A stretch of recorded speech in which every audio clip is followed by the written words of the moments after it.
안녕하세요, 코지입니다. 내일이면 드디어 크리스마스인데요. 저에게 크리스마스 전날 제가 정말 한 일주일 동안 기다렸던 2019년도 맥북 프로 16인치가 도착을 했습니다. 제가 지금까지는 2018년도 15인치 맥북 프로를 사용을 했었는데요. 이번 16인치가 나비식 키보드가 아니라 가위식 키보드로 바뀌었다고 해서 그 키감을 정말 한번 느껴보고 싶어서 이렇게 16인치를 구매하게 됐어요. 자, 그러면 개봉과 동시에 내부까지 한번 오픈을 해서 한번 보도록 하겠습니다. 그럼 함께 가실까요?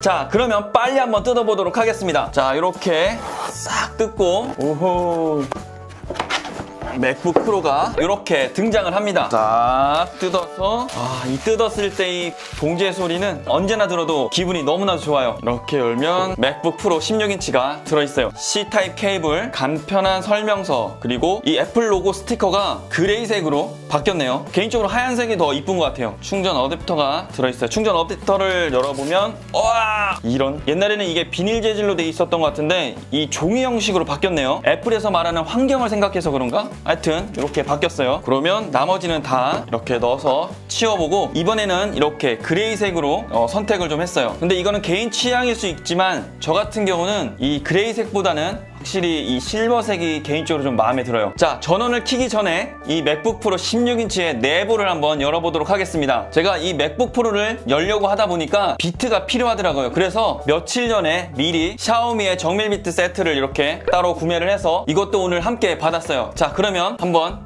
열어보도록 하겠습니다. 이렇게 뒤집어서 보면 이 나사들이 별 모양 형태로 되어 있는데요. 이 P5가 아마 맞을 것 같아요. 한번 볼까요? 잘할 수 있겠죠? 자, 한번 돌려보겠습니다. 오, 돌아가요. 이거 열 때 합판에 기스가 날 수 있으니까 요 비트를 이렇게 꼽은 상태에서 이 두 손가락으로 이 비트가 어긋나지 않도록 잡아준 다음에 이렇게 돌려주는 게 좋을 것 같아요. 나사를 전부 뺐습니다. 자, 그러면 뚜껑을 한번 열어볼게요. 자, 뚜껑을 이렇게 밑에 부분에 열고 우측부터 살짝 잡아당기고 저쪽 부분을 이렇게 잡아당기면 이렇게 하단 케이스가 열려요. 자, 내부를 살펴보기 전에 정전기와 쇼트를 방지하기 위해서 배터리에서의 전력을 차단을 시켜야 되는데요. 배터리 킷을 좀 빼야 돼요. 배터리 킷은 이쪽 부분이 아니라 요거는 이제 그 트랙패드 케이블이고요. 여기가 배터리와 연결되어 있는 케이블이라고 보시면 돼요. 자, 이거를 살짝 든 다음에 이렇게 요거를 치워주고, 이쪽 부분에 보이시죠? 이쪽 부분을 살짝 들어서 이렇게 제거를 하면 이렇게 배터리와 분리가 됩니다. 자, 그럼 먼저 스피커와 관련된 부분을 확인해 보도록 하겠습니다. 스피커의 형태를 보시게 되면 이 소리가 옆으로 나가는 부분은 없어요. 그래서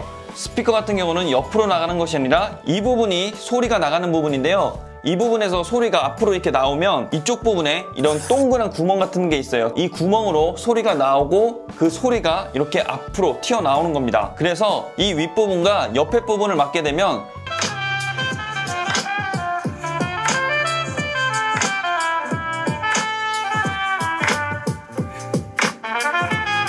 소리의 변화는 없지만 이쪽 부분을 맞게 되면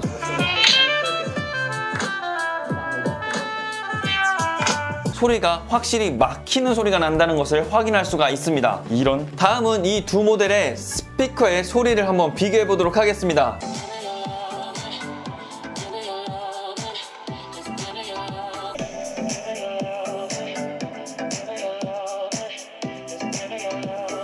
두 모델을 비교했을 때 사운드가 진짜 좋아졌다라고 느낄 정도가 아니라 그냥 이번 16인치 모델은 스피커의 베이스 부분이 풍부해졌다 정도까지 느낄 수 있는 것 같아요.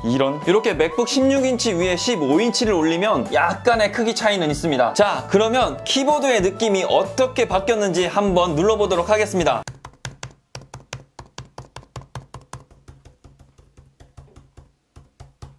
나비식 키보드와 이번에 이 가위식 키보드를 비교했을 때 이건 저의 아주 개인적인 생각인데 왠지 이 누르는 느낌이 조금 더 무거워진 것 같아요. 키감이 엄청 좋아졌다라는 생각이 크게 들진 않네요. 하지만 이 나비식 키보드 같은 경우는 간혹 가다가 빠르게 타자 작업을 할 때 안 눌리는 경우들이 간혹 있어서 이건 정말 스트레스 받긴 했었어요. 그런데 가위식 키보드 같은 경우는 그런 경우가 적어서 그 면에 있어서는 가위식 키보드가 정말 괜찮은 것 같아요. 그리고 키보드를 보게 되면 여기에 ESC 키가 이렇게 터치바에 들어가 있었는데 이번 16인치에는 이렇게 물리식 키보드로 변경이 됐습니다. 이거는 진짜 이전 15인치에서는 이게 엄청나게 이질감을 느꼈었는데 이 ESC 키가 물리적으로 바뀐 거는 정말 잘 된 것 같아요. 자, 그리고 이 터치 아이디가 이렇게 터치바와 일체형이었다면 16인치에서는 이 터치 아이디가 터치바와 약간 떨어져 있는 느낌을 받을 수가 있습니다. 그래서 전체적으로 키보드를 봤을 때 좀 깔끔하다는 이미지는 받을 수가 없었어요. 이 15인치 같은 경우는 영어 인쇄가 아래에 있었고 그리고 한글 인쇄가 위에 있었는데 16인치에서는 한글 인쇄가 아래 그리고 영어 인쇄가 위로 바뀌었습니다. 이쪽 키 인쇄가 이 15인치와 비교했을 때 한글이 이렇게 가로로 돼 있었다면 16인치에서는 이 한글이 세로로 인쇄가 되어 있어요. 그래서 전체적인 키보드의 인쇄감은 확실히 이 16인치보다는 15인치가 훨씬 더 깔끔하다는 생각이 들어요. 그리고 무엇보다 16인치를 구매하기 전에 정말 많은 고민을 할 수밖에 없는 부분이 바로 이슈에 관련된 부분인데요. 사운드 팝핑 현상과 고스트 현상, 와이파이가 끊김 현상 등 몇 가지 이슈들이 좀 있어요. 먼저 사운드 팝핑 같은 경우는 이번에 출시된 16인치에서만 나오는 문제가 아니라 이미 아이폰에서도 iOS 13 버전으로 업데이트가 되면서 이런 사운드 팝핑 현상들이 계속적으로 보고가 되고 있었어요. 또 반신반의 영상 가장 여러분 안녕.